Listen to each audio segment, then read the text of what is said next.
કપડવંજમાં આવેલી ફટાકડાની એક ફેક્ટરીમાં અચાનક પ્રચંડ બ્લાસ્ટ થવાની ઘટના સામે આવી છે। આ દુર્ઘટના અંગે કપડવંજ પંથકના પ્રાંત અધિકારી અનિલ ઝાલાએ સત્તાવાર પ્રતિક્રિયા આપતા જણાવ્યું છે કે બ્લાસ્ટ સમયે ફેક્ટરીમાં 5 થી 6 શ્રમિકો કામ કરી રહ્યા હતા, જેમાંથી 2 શ્રમિકો ગંભીર રીતે દાઝી જતા તેમને વધુ સારવાર અર્થે નડિયાદ અને અમદાવાદની હોસ્પિટલમાં ખસેડવામાં આવ્યા છે। જોકે આ ગેરકાયદેસર ફેક્ટરી કેટલા સમયથી ચાલતી હતી તેની પ્રાંત અધિકારી પાસે કોઈ માહિતી નથી અને તેમણે માલિકનું નામ માત્ર પટેલ હોવાનું જણાવ્યું છે। પ્રાથમિક તપાસમાં આ ફેક્ટરીનો કોઈ સત્તાવાર પુરાવાનો લાયસન્સ લીધો હોય તેવું જણાતું નથી। અંદાજિત 1.5 કલાક પહેલા કપડવંજથી ગરોડ રોડ ઉપર એક ફેક્ટરીમાં બ્લાસ્ટ સાથે આગ લાગવાના સમાચાર મળેલા હતા।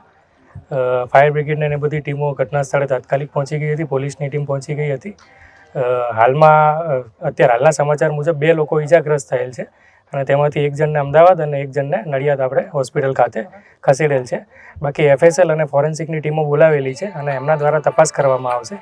પ્રાથમિક દ્રષ્ટિએ એવું લાગે છે કે ફટાકડાની જે દિવેટ બનાવતા હોય એનું ઉત્પાદન થઈ રહ્યું પ્રાથમિક દ્રષ્ટિએ લાગી રહ્યું છે, પણ FSL અને ફોરેન્સિકની ટીમ આવે ત્યારબાદ આગળની તપાસ કરી અને આમાં કાર્યવાહી કરીશું। સાહેબ, ફેક્ટરી જે રીતની છે કેટલા શ્રમિકો કામ કરતા હતા? કેટલા શ્રમિકો કામ કરતા હતા એમાં અંદાજિત 5 થી 6 શ્રમિકો કામ કરતા હોય। અત્યારે અમે અહીંયા સ્થળ ઉપર બીજા લોકોને પૂછતા તપાસ કરતા સમાચાર મળ્યા છે, પણ ઈજાગ્રસ્ત 2 લોકો થયેલ છે। કેટલા સમયથી આ ફેક્ટરી એનું હજુ કંઈ માહિતી મળી નથી કે કેટલા સમયથી ફેક્ટરી ચાલુ હતી, એ અમે તપાસ કરી રહ્યા માલિક પરવાનો કે કોઈ માલિકની કોઈ જાણ છે? હવે એમાં કોઈ પટેલ કરીને છે કે એનું આ માલિકી છે, અત્યારે હાલ સ્થળ ઉપર આવી રહ્યા છે, એનું નામ હજુ અમને જાણવા મળ્યું નથી। એને કોઈ પણ જાતનો પરવાનો કે એવું કંઈ લીધું? ના, હજુ પ્રાથમિક દ્રષ્ટિએ એને કોઈ પરવાનો લીધો હોય એવું છે નહીં, એટલે આવે અને કંઈ રજૂ કરે તો અમને ખ્યાલ આવે।